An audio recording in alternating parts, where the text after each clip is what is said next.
क्लबच्या संचालिका Sarika madam, Sonawane madam, आमचे मंगेश भाऊ आणि बिरारी सरांनी आपल्याला छान मदत केलेली आहे नाश्त्यापर्यंत, बरोबर. आणि त्यानंतर कल्पनाताई, ज्योतिताई, राधिकाताई आणि अनेक आपले कार्यकर्ते यांनी खूप छान प्रकारे, आम्हाला भीती वाटत होती महिला येतात की नाही, कारण 12 वाजले तरी पण 20 किंवा 25 महिला होत्या, पण चांगला तुम्ही प्रतिसाद दिला. मॅडमनी माझी ओळख करूनच दिली, तरी पण मी म्हणजे तुम्हाला माझी ओळख करून देते. मी आले मुंबईवरून.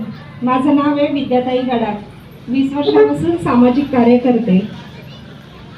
आत्ताच सकाळपासून प्रश्न होते की आम्ही खूप लांबून आलो, मला 3 दिवस, मी उद्या घरी जाईल कारण आज संध्याकाळ होईल, मला जायला गाडी मिळणार नाही, बरोबर. मग मी माझा वेळ पण दिला की नाही, आणि माझ्या वेळाची किंमत आज मी तुम्हाला सांगते. प्रथम मी राजमाता जिजाऊंना अभिवादन करते. 12 जानेवारीला राजमाता जिजाऊंची जयंती आहे, जन्म उत्सव आहे, आणि आज सावित्रीबाई फुले ज्ञानज्योती यांना अभिवादन करते.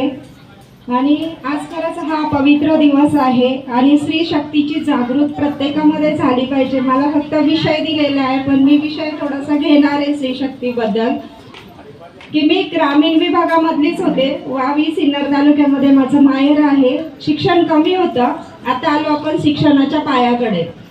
माझं शिक्षण होतं 6वी पास. किती इथे असल्या ना बसलेल्या माझ्यापेक्षा जास्त शिकलेल्या असतील.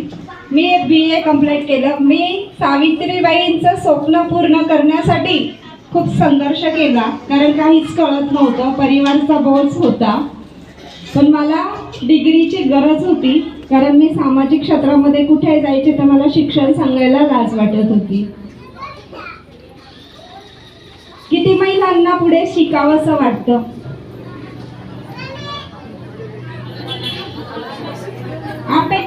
अपेक्षा नाही, स्वप्न. आता तुम्ही लहानपणी स्वप्न बघितलेच असतील ना, बघितले ना. मी कोणी आता लहान मुलाला विचारलं ना, ते सांगतं मला डॉक्टर बनायचंय, मला वकील बनायचं आहे, कोणी बोलतं मला इंजिनियर बनायचंय, पायलट बनायचंय. स्वप्न आहे ना, तसे बघितले होते ना.